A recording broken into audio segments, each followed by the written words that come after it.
Hi guys, എല്ലാവർക്കും നമസ്കാരം. ഞാൻ ആലിസ് മാത്യു. എല്ലാവരും എന്താ സുഖമായിട്ടിരിക്കുന്നോ?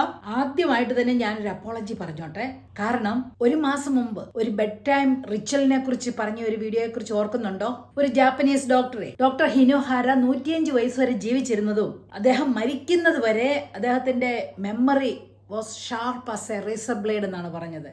അത്രയ്ക്ക് മെമ്മറി കാത്തു സൂക്ഷിക്കാൻ സാധിച്ചത് അദ്ദേഹത്തിന്റെ ബെഡ് ടൈം റിച്വൽസ് കൊണ്ടാണെന്നാണ് പറഞ്ഞിരുന്നത്. അതാണ് ഞാൻ വീഡിയോ ചെയ്തിരുന്നത്. അന്ന് ഞാൻ പറഞ്ഞായിരുന്നു, നിങ്ങൾക്കൊപ്പം ഞാനും കൂടെ ആ റിച്വൽസ് പ്രാക്ടീസ് ചെയ്യാൻ പോവുകയാണ്, എന്നിട്ട് ഒരാഴ്ച കഴിഞ്ഞിട്ട് അതിന്റെ റിസൾട്ടിനെ കുറിച്ച് നമുക്ക് സംസാരിക്കണമെന്നൊക്കെ പറഞ്ഞു. എന്തോ പറയാനാ, ഒരു മാസമായി പോയി കേട്ടോ. അതിന്റെ ഇടയ്ക്ക് കുറച്ച് യാത്രകളൊക്കെ ഉണ്ടായിരുന്നുകൊണ്ടാണ് അതിന് സാധിച്ചില്ല. പക്ഷെ ഞാൻ മറന്നിട്ടില്ല കേട്ടോ. അപ്പൊ നമ്മൾക്ക് ഇന്ന് അതിനെക്കുറിച്ച് സംസാരിക്കാം. അപ്പോൾ ആ റിച്വൽസ് എന്താണെന്ന് ഞാനൊന്ന് പറയാം. നിങ്ങൾ മറന്നുപോയി, കാരണം ഒരു മാസക്കാലമായില്ലേ, ചിലപ്പോൾ മറന്നു പോകാൻ ഇടയുണ്ട്. 9 മണിയാകുമ്പോഴത്തേന് നമ്മൾ TV എല്ലാം ഓഫ് ചെയ്തിട്ട് ലൈറ്റ് എല്ലാം ഡിം ആക്കണം.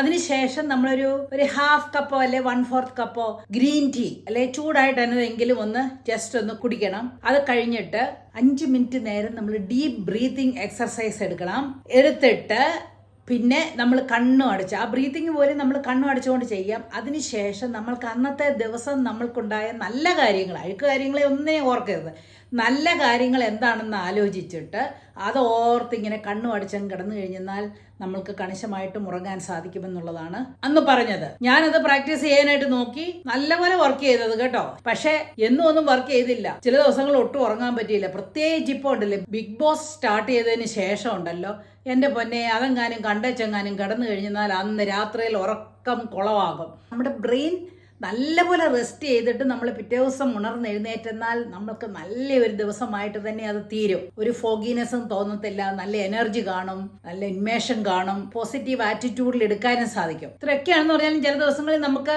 അങ്ങോട്ട് ശരിക്കും ഉറങ്ങാനായിട്ട് പറ്റുമല്ലോ കേട്ടോ.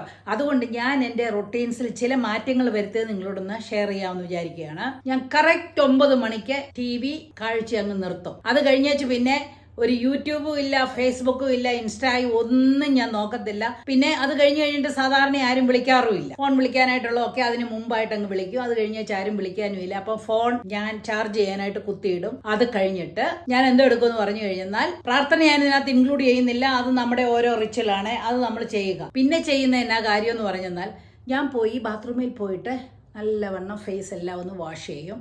വാഷ് ചെയ്തിട്ട് ഞാൻ ഇച്ചിരി മോയ്സ്ചറൈസറാണ് തേക്കുന്നത്. അത് തേച്ചിട്ട് ഞാൻ നല്ലപോലെ ഒന്ന് മസാജ് ചെയ്യും. എൻ്റെ മുഖം എല്ലാം നല്ലപോലെ ഒന്ന് മസാജ് ചെയ്യും. കാരണം അങ്ങനെ നമ്മൾ ചെയ്യുമ്പോൾ, ആ ഒരു കാര്യം ചെയ്യുമ്പോൾ ഉണ്ടല്ലോ, നമ്മുടെ കോൺസെൻട്രേഷൻ മുഴുവനും നമ്മളിലേക്ക് അങ്ങ് വരുവാണ്.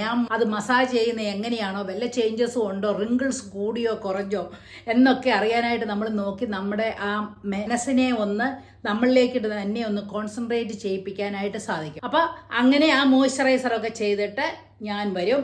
ഞാൻ വന്നു കഴിഞ്ഞ് ബെഡിൽ ഇരുന്ന് കഴിയുമ്പോൾ ചെറിയൊരു നോട്ട്ബുക്കിൽ അന്ന് സംഭവിച്ച പോസിറ്റീവായിട്ടുള്ള കാര്യങ്ങളൊക്കെ ഞാൻ എഴുതി വെക്കും. എന്റെ പോസിറ്റീവായിട്ടുള്ള കാര്യങ്ങൾ വലിയ ആനക്കാര്യങ്ങളൊന്നും വരത്തില്ല കേട്ടോ. എനിക്കെന്ന് ഞാൻ ഇവിടുത്തെ യോഗ ക്ലാസ്സിന് പോകാനായിട്ട് ആഗ്രഹമുണ്ട്. പക്ഷെ ചിലപ്പം വല്ല റെക്കോർഡ് ചെയ്യാനായിട്ടോ അങ്ങനെയൊക്കെ ഉണ്ടെങ്കിൽ ഞാൻ പോകത്തില്ല. അപ്പോൾ ഇന്ന് ഞാൻ യോഗയ്ക്ക് പോയി 45 മിനിറ്റ്സ് നേരം എക്സ്ട്രാ യോഗ ചെയ്യാനായിട്ട് സാധിച്ചു. അതിൻ്റെ ഒരു പോസിറ്റീവ്. അല്ലെ എൻ്റെ മോൻ എന്നെ വിളിച്ചു, അപ്പോൾ അവരുമായിട്ട് സംസാരിച്ച അതൊക്കെ എനിക്ക് ഭയങ്കര സന്തോഷം നൽകി. അല്ലെ മമ്മിയായിട്ടൊന്ന് സംസാരിച്ചു, അല്ലെ എൻ്റെ ബ്രദറുമായിട്ടൊന്ന് സംസാരിച്ചു.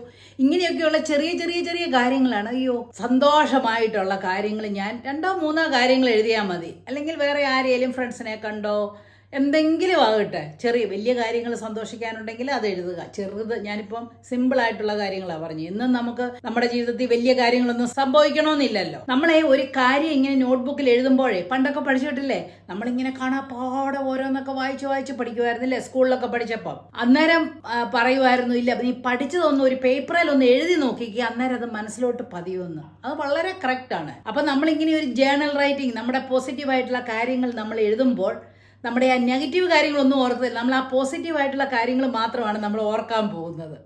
അതാണ് ജേർണൽ റൈറ്റിംഗ് കൊണ്ടുള്ള ഒരു ഗുണം. എന്നിട്ട് ഞാൻ ബെഡിലോട്ട് കയറി കണ്ണും അടച്ചും കിടക്കും.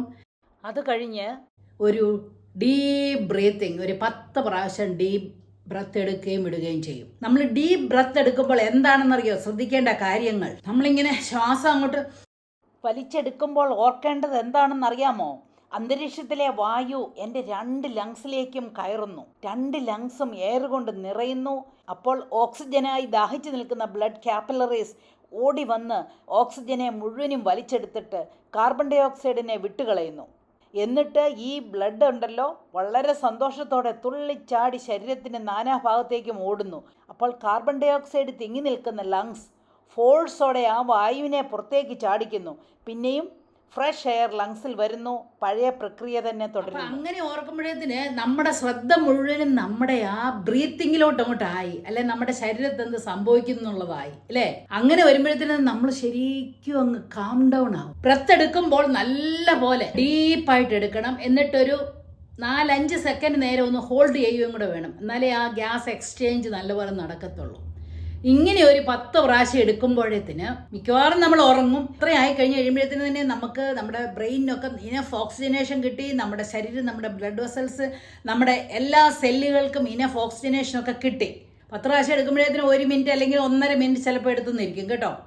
അപ്പോഴത്തേന് നമ്മൾ ഉറക്കത്തിലേക്ക് വഴുതി വീണിരിക്കും. ഇല്ലെങ്കിൽ നമ്മൾ ആ കണ്ണും അടച്ചുകൊണ്ട് കണ്ട ഇന്ന് നമ്മൾ എഴുതിയ ജേണൽ എഴുതിയ ആ കാര്യങ്ങളൊക്കെ ഉണ്ടല്ലോ, ആ സന്തോഷം തരുന്ന കാര്യങ്ങളിലേക്കൊന്ന് ഓർത്തേ, അതിനെ ഫോക്കസ് ചെയ്തൊന്ന് ഓർത്ത് ഇങ്ങനെ അങ്ങ് കിടന്നേ കണിശമായിട്ട് ഉറങ്ങാൻ സാധിക്കും. പിന്നെ ഒരു കാര്യം കൂടെ നമ്മൾ ശ്രദ്ധിക്കണം, പകൽ കിടന്ന് ഉറങ്ങരുത്.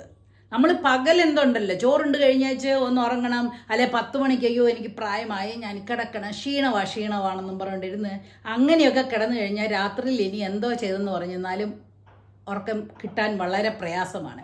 അപ്പോൾ പകലുള്ള സമയങ്ങളിൽ നമ്മൾ എൻഗേജ്ഡ് ആയിട്ടിരിക്കണം. നമുക്ക് ഇഷ്ടമുള്ള കാര്യങ്ങളൊക്കെ ചെയ്യണം. TV ഷോ കാണുമോ, അല്ലെങ്കിൽ കുറച്ച് നേരം എക്സർസൈസ് ചെയ്തോ, ആരോടെങ്കിലും സംസാരിച്ചോ, അങ്ങനെയൊക്കെയുള്ള കാര്യങ്ങൾ ചെയ്തിട്ട് നമ്മൾ ഉറങ്ങാതെയും കൂടെ നോക്കും. അപ്പോൾ നിങ്ങൾ എന്താണ് ഉറങ്ങാൻ വേണ്ടി സ്പെഷ്യലായിട്ട് ചെയ്യുന്ന കാര്യങ്ങൾ എന്താണെന്നൊന്ന് പറയണേ. ഇപ്പോൾ പുതിയ കാര്യങ്ങളാണെങ്കിലേ അതൊന്ന് പ്രാക്ടീസ് ചെയ്യാമല്ലോ, അല്ലേ? എല്ലാവരും വ്യത്യാസമുള്ളവരാണ്. അപ്പോൾ എന്തൊക്കെ ചെയ്താലാണ് ഉറങ്ങാൻ പറ്റുന്നതെന്ന് നമുക്ക് പറയാൻ പറ്റത്തില്ലല്ലോ. അതുകൊണ്ട് നിങ്ങൾ എന്താണ് ചെയ്യുന്നത്, നിങ്ങൾ ശരിക്കും ഉറങ്ങുന്നുണ്ടോ, അല്ലെങ്കിൽ ഇതൊന്ന് ട്രൈ ചെയ്ത് നോക്കാൻ. ഇപ്പം ഇതൊക്കെ ഒരു ഛേദമില്ലാത്ത ഒരു കാര്യമാണ്, നമുക്ക് യാതൊരു നഷ്ടവും ഇല്ലാത്ത കാര്യമാണ്. നേരെ മറിച്ച് ഇതുകൊണ്ട് പ്രയോജനം ഉണ്ടായിരുന്നത് നമുക്ക് ശരിക്കും പ്രയോജനം ഉണ്ടാകുന്ന ഒരു കാര്യമാണ്, അല്ലേ? അപ്പോൾ എന്നോട് പറയാൻ മറക്കരുതേ. ബൈ.